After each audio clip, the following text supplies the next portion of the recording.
Rays have surprised us and didn't add a depth piece in the outfield. Rather, they went for a starting center fielder.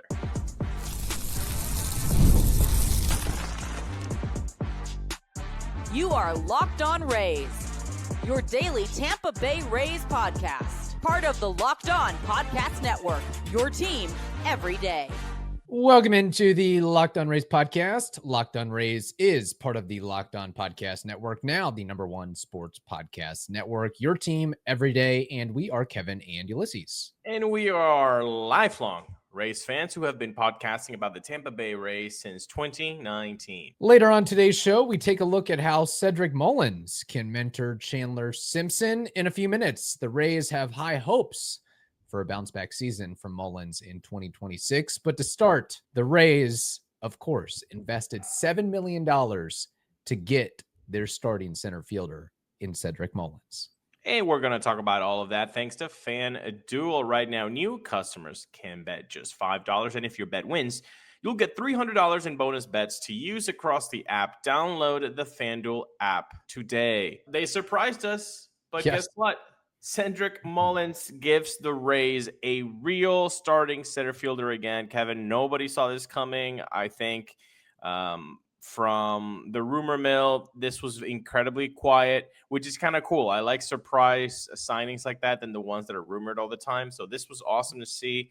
Let's talk about the fact that they didn't just add from the outside and like, oh, another guy who can battle it out and during spring training and see what he can do. No, Cedric Mullins is the starting center fielder for this Rays team in 2026. And his glove, his range is still out there, man. This guy can still track it down. Yeah, he's only 31, been in the league for 8-9 years now. We know he has a lot of familiarity with the AL East and playing in the Trop. In fact, I think he's done some damage against the Rays over the years. But what you are alluding to, Ulises, is that this move is more punchy than Ryan Vilade or Jake Fraley. 100%. This is a move where you are putting your foot down and saying, we really do want to improve our outfield for 2026, and we want to have a prototypical starter in center field. We don't want to necessarily play the platoon game all the time. Not to say that Cedric Mullins won't get a day off, but if you're the Rays, and I know to 25 other teams, it's not a lot of money, but when you invest $7 million in 1 year to a player, you expect that player to be on the active roster and to get a lot of meaningful action in at-bats and plate appearances, and to hopefully make a positive impact on the roster, which I think Cedric Mullins will do. Like you said, totally under the radar. I mean, we talked about all the outfield options, ones that were certainly unrealistic, like Kyle Tucker and Cody Bellinger. And then, there were some mentions of, hey, the Rays should go out and sign Mike Yastrzemski. But the Rays do things a little bit differently, and they targeted Cedric Mullins. I have a theory that maybe Brandon Hyde, the former Orioles manager who is now in the Rays front office as a senior advisor, may have given a little wink, wink, nudge, nudge to Eric Neander and his team saying, hey, Cedric Mullins still has it, and you can get him on a relatively solid deal. And here's the thing. I want to stop. With that. It has to, it's too much of a coincidence. I'm sure the Rays were already looking into Cedric Mullins. They do their due diligence with everybody. Right. But if we can picture that interview process, right, with Brandon Hyde, because obviously there had to be a conversation before you hire somebody. In that conversation, the name Cedric Mullins might have popped up, or the from Hyde's perspective, saying like, this is a guy. The Rays saying, hey, yeah, we really, have an issue with our outfield. And then the name Cedric Mullins pops up again. I would find it very difficult to believe that there was no mention of Cedric Mullins at all during that interview or conversation process. And I know that sometimes things have to be like all buttoned up and legal and we can't discuss anything. But, behind closed doors, I feel like that's a conversation that was definitely had. I think it was for sure. And we talked about it. Do the Rays really have a need for another left-handed hitter or another left-handed outfielder? And common logic would say No, not necessarily, but Cedric Mullins does it in a different way because he does have legitimate power. And at least last year, you could qualify it as a reverse split or neutral split guy where his batting average and OPS and some of those numbers were noticeably higher against left-handed pitching versus right-handed pitching. Now he had more power facing righties because he just got a lot more appearances, but he might be a guy that you can deploy against certain lefties and play against a lot of righties as well. And now the question is, what happens to the rest of the outfield group? Because that center field is accounted for. Assuming that Josh Lowe is healthy, right field is accounted for. So it's a lot of remaining guys on the 40-man roster, soon to be the 26-man roster, that are going to be fighting for playing time. And that makes me wonder if, there's a trade on the 4, or this is just part of a larger move. Hey, we've secured a starting center fielder for next year. Now we can, work to swing a deal for a catcher or a pitcher, whatever it may be, because you look at the list of names, the list of outfielders on the roster is growing exponentially, it seems. It's like they're hoarding outfielders, bro. DeLuca, Fraley, Josh, Mangum, Palacios, Peters, Simpson, Vilade. Dude, that's 8 right there. Obviously, you need depth, but this is something else. There has to be trades happening soon. I don't think Ryan Vilade is seeing a lot of playing time, if I can be quite honest. He's probably starting. He's just a depth piece in this AAA is until something happens. Tristan Peters, kind of the same deal. It's the other guys that are going to have to look into the move. Like, you just have to move them. Like, there's just no way that you can sustain all of this, especially in the 26-man roster. Now, do these guys have options? And some of them do. So that's something that you can play with. But man, it's really interesting, and I really like that this guy can still get it in center field. I mean, when you look at his outs above average, he's still over the 85th percentile. So that he can actually go get it. He's played at the Trop, like you said, multiple times. I mean, that's 8 years in Baltimore. I mean, he has played against the Rays so long that he used to play when there were 18 games against division rivals. Now it's only 13. That's how long he's been playing. He had to do both. So I like the fact that you get a guy who you just plop in center field and you say, you are the starter. Yeah. And he's got the range, combine that with the speed. Yes, even though he's been in the league for 8+ years and he's 31 years old, he's still one of the faster guys in the league and one of the better base runners in the league as well, if you look at his stolen bases from the last couple of years. And we'll get to all that. It's interesting because Cedric Mullins really was on nobody's radar. I think the fact that he wasn't too successful with the Mets following the trade deadline in 2025 may have sapped his value to some extent. But we do believe that there is some more left in the tank for sure. So let's go ahead and take a look at the projections and expectations for Mullins in a Rays uniform in 2026. The World Cup is coming back to North America for the first time since 1994. Yeah, you guessed it. Kevin and I were just 3 years old. And with 48 teams for the first time ever, it's going to be massive. But let's be honest, people, getting tickets is going to be the hardest part. So you got to avoid that. And you can avoid that by using Game Time. With Game Time, you can track price drops in real time, get alerts when great seats open, and buy tickets the moment they hit the app. It puts the power back in your hands and makes going to the World Cup realistic instead of impossible. So why don't you take out the guesswork from buying World Cup tickets for every match, every concert, or event with Game Time? Download the Game Time app, create an account, and use code LOCKEDONMLB for $20 off your first purchase. Terms apply. Again, download the app, make an account, and use code LOCKEDONMLB for $20 off.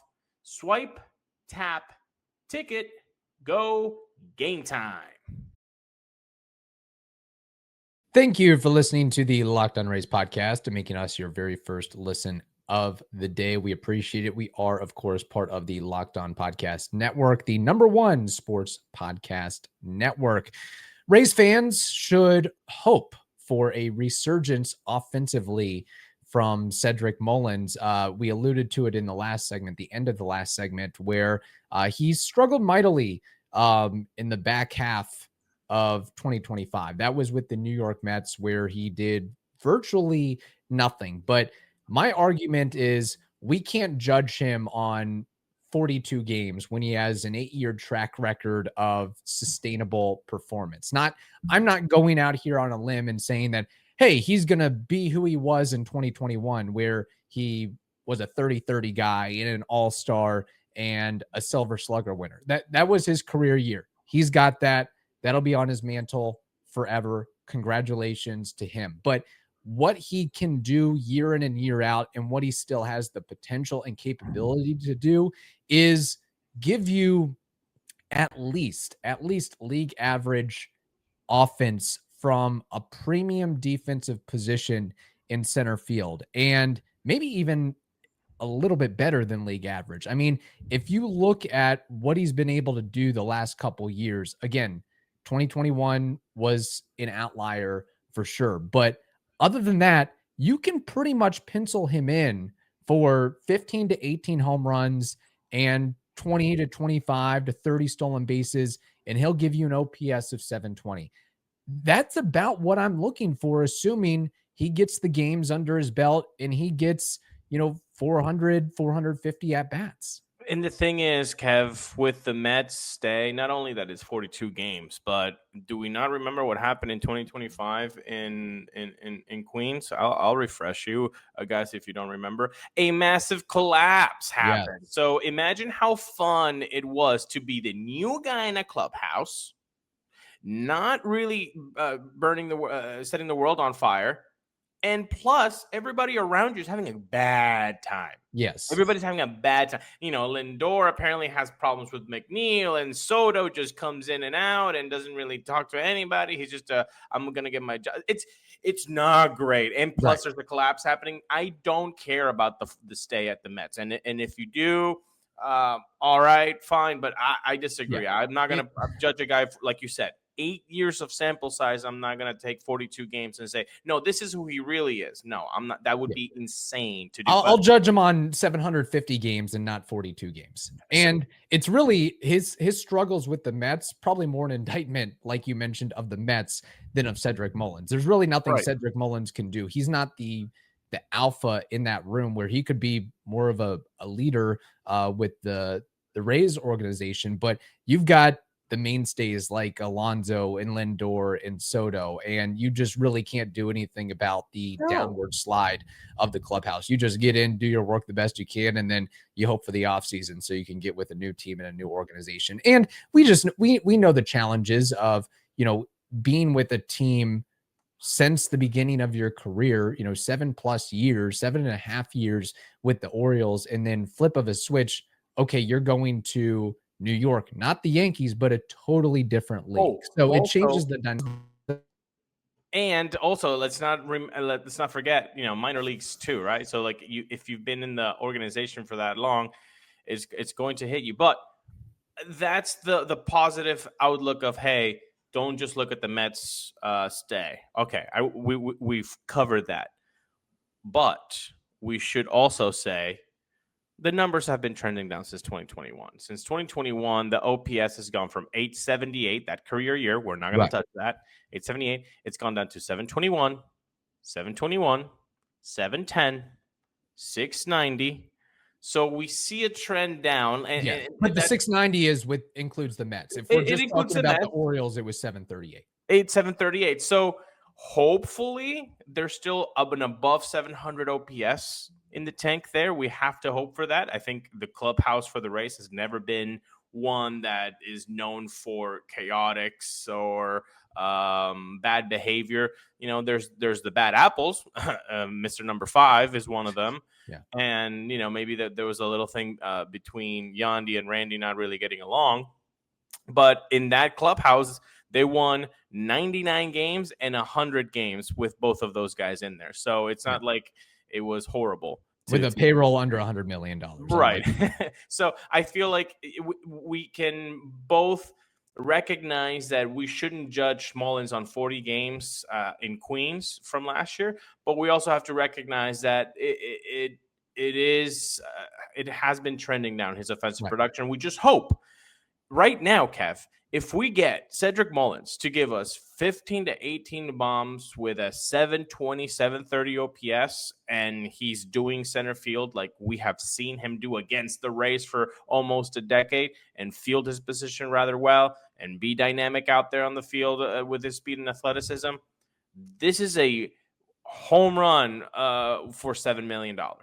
Yeah, and I think that's the key, is he is back in the comfort zone of the AL East. He knows what it's like to play in the Trop. He knows what it's like to face the Red Sox and the Blue Jays and the Yankees. And I would assume that he knows the roster of the Orioles pretty well. He knows the pitching staff pretty well. He knows how, I mean, as far as fielding goes, he knows where the guys on the Orioles hit the ball. So I think that can be very valuable as well. And if you're just looking at the projections of Baseball Reference and Fangraphs, they're still relatively bullish on him. They still see, 17 home runs, 20 plus stolen bases, 230 batting average, OPS above 700. And again, this isn't for a third baseman or a first baseman. This is a center fielder. When's the last time that the Rays have had great offensive production from a center fielder? Great. I mean, Asiri had that one year was pretty good. Okay. But I mean, that not aesthetically pleasing if we can be honest. On the dish, a lot of home runs, but a lot of strikeouts too. And then maybe 2015 Kevin Kiermaier, we're going halfway. It's not that common for Rays fans to not only enjoy great defense but also enjoy a great bat. That just doesn't really happen. And hopefully this is kind of the medium term. Like, you're going to get really nice defense. Not the best. You're going to get nice defense out there, but also you're going to get some nice production. I mean, Kev, if the guy goes 17 bombs and 20 stolen bases, he becomes almost a 20-20 center fielder like that. Yes, I'll take that. Yeah, and worst comes to worst. I mean, say he flames out and isn't successful. Okay, it's a 1-year, $7 million deal. Right. The Rays have invested more money and more years to players that haven't turned out to, that had struggles, be it injury or bad on-field performance. But I feel like Cedric Mullins is more of a known quantity just based on what he's done year in and year out. I mean, I can't remember. I don't think there's been any major injury issues associated with him if you just look at the games played over the last several years. No, it has been 159, 156, 147, 133. Well, there was one season where he played 116, so there was definitely an injury there. But overall, very nice, healthy guy. So I'm looking forward to it. But that $7 million, like you're saying, it's not only coming with the hopes of, hey, maybe a little offensive resurgency here. Hey, let's hope that he has a good defense behind him still. But it also comes with the fact that he could also help mentor a certain guy. NFL Sundays move fast, one big play, and suddenly everything feels different. That's what makes live betting with FanDuel so exciting. You're not just watching the game, you're reacting to it in real time. With FanDuel, you can place bets as the action unfolds. Every drive, every momentum swing, every highlight moment. Live betting is best when the game starts to shift. A receiver gets hot, a defense tightens up, or the momentum flips after a turnover. And FanDuel lets you jump into the moment with live spreads and money lines adjusting instantly, player props updating as guys heat up, and then you can bet next touchdown scores, drive results, totals, and more. Ultimately, it keeps you locked into every snap, every drive, and frankly, every possibility. So if you want to be right in the middle of the action this season, visit FanDuel.com and place your NFL live bets all season long. FanDuel, the game moves fast, and so can you. Thank you so much for joining us at Locked On Rays, part of the Locked On Podcast Network, your team every day, and now the #1 podcast network in all of the galaxy. Why not? Go to the Milky Way and tune into Locked On Podcast Network. Cedric Mullins could be the stopgap option before Chandler Simpson takes over. Look, Kev, we saw the athleticism of Chandler Simpson is incredibly obvious. Even if you close your eyes, you can see that this guy is just running around everybody, basically. So you know that the speed and athleticism are there, just not the tools of being an actual center fielder are not there. The reps are not there, which is why I wanted him to play Winter League ball this offseason. But you know what also helps? Having a guy that's been there and done that, like Yes. Cedric Mullins, who's had similar experiences, that is able to kind of mentor Chandler and show him around. And I like that Cedric Mullins is a guy who's not just completely oblivious to what it's like to play at the Trop. No, he's been an AL East rival, so he has played there a ton of time in the outfield, so he knows what to expect. He knows the turf. I think this is another added value on that $7 million that you can say, hey, we can also help Chandler by having Cedric just learn as much as he can from him. 100%. And I'll be curious to see how that dynamic plays out, because presumably Cedric Mullins is the starter in center field. You also want to get Chandler Simpson playing time. So do you try to get Chandler Simpson work in the corners in addition to center field?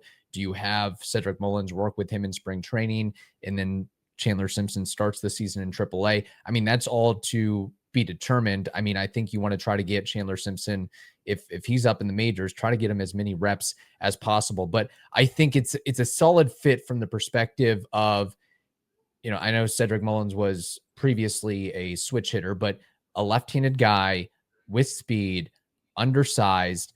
And if you look at some of the metrics and the batted ball data, Cedric Mullins doesn't necessarily hit the ball very hard.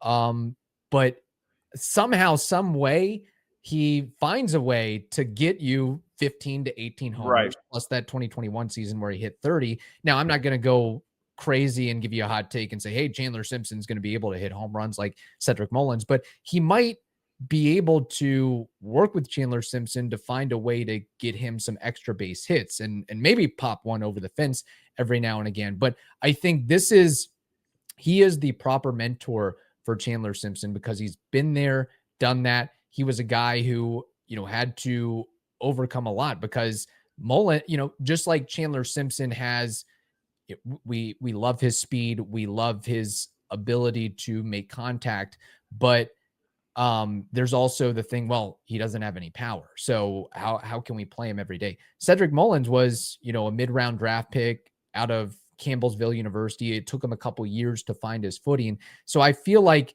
he can kind of work with Simpson and have the understanding of the struggle it takes to overcome being an undersized player and having a knock against you for one reason or another, to ultimately make it through, push through the glass ceiling, and be a successful ball player. And I know that, if you read some of the articles on Chandler Simpson, or Cedric Mullins rather, I don't get the sense that he's like a super vocal rah guy. He's not Kevin Kiermaier, for example, but he's more of a lead by example, quiet but influential, just a competitive player with a team first mentality, which I think not only helps Chandler Simpson, but can help the whole roster as well. Yeah, and also it kind of seems like Chandler is that guy too. Chandler doesn't seem like a rah, very boisterous guy. He just seems kind of like, at least not in interviews or in the dugout. He's not like jumping all of that. He's not that guy. He's not Willie Adames, right? He's not Willie Adames. He's not Chris Morel. So I think that actually might be able to even give them a better common ground of, like, personality wise, that they might gel much easier. But to the point of being a mentor on the field, I think having a guy that knows how to play center field is going to make him a better left fielder, because I think like that's how you slot in Chandler Simpson, at least to start the season. You make him the left fielder, and now you actually have a center fielder who can be a general out there, who can know this is where I take the ball. This is where you can start doing it. And then that gives Chandler Simpson a focus. It gives him expectations. It gives him setting a goal. So like, this is my parameter. This is what I take care of, because I know that that guy has my back for everything else. And so like, now you're trying to give Chandler Simpson a lane where he can focus on. I think that is going to make him better. But not only that, when you rub shoulders off with somebody who's really good at their job, who knows a lot, you're going to be absorbing that knowledge day in, day out, sometimes even subconsciously. So this is just, I think, a great way to improve outfield defense, because let's be honest, I believe they were ranked 28th in outfield defense last year. It wasn't pretty, the Rays outfield. Yeah, you can talk about Steinbrenner Field. Yeah, you can talk about rookies, but you still have to fix it. You can't just blame on excuses. And I think this is a great starting step to do that.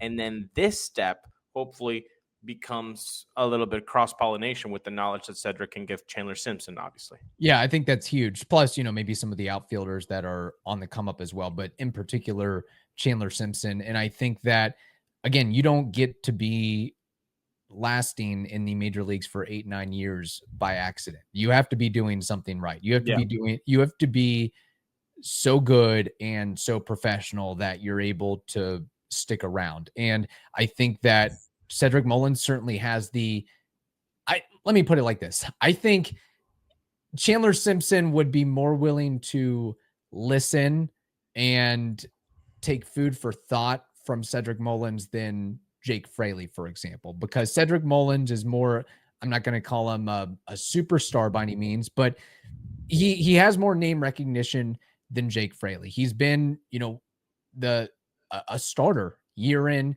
and year out, plus that 2021 season, like we mentioned, the All-Star, the Silver Slugger, the first Oriole to join the 30-30 club. And I really like your point about Cedric Mullins being the field general, calling the shots in center field, directing traffic out there like Kevin Kiermaier did for so many years.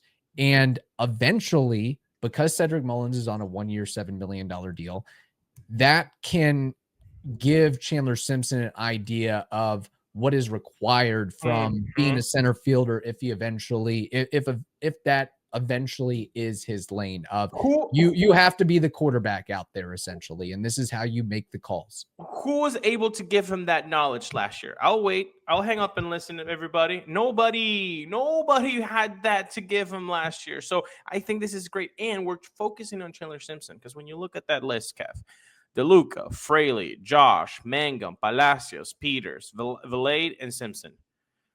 Who's going to be here in 4 years? I would say Chandler Simpson based on his Simpson. His elite speed is just something that you have to build upon. You have to squeeze every ounce of talent out of there. So Chandler Simpson, you're going to build around him. Chandler Simpson is going to play with Junior Caminero a long time. Yeah. You're going to want to keep Chandler Simpson for at least his rookie contract of 7 years, 100%, unless a trade offer comes and blows you away. So that's why you have to do right by Chandler's development. You're already kind of sped him up through the outfield professionally. He never played that position. He was a second baseman. So you have to do right by him.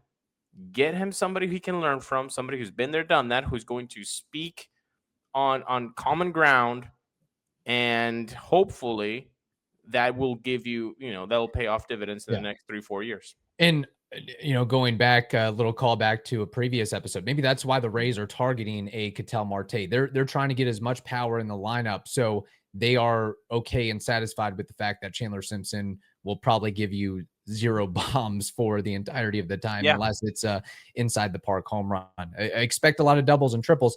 And the other thing too, I think that cemented this deal, just going back to what we talked earlier in the episode, I think that was probably one of the questions of, hey, we're looking at, we need to add an outfielder that has some offense. Who's available? Okay, we have these list of names.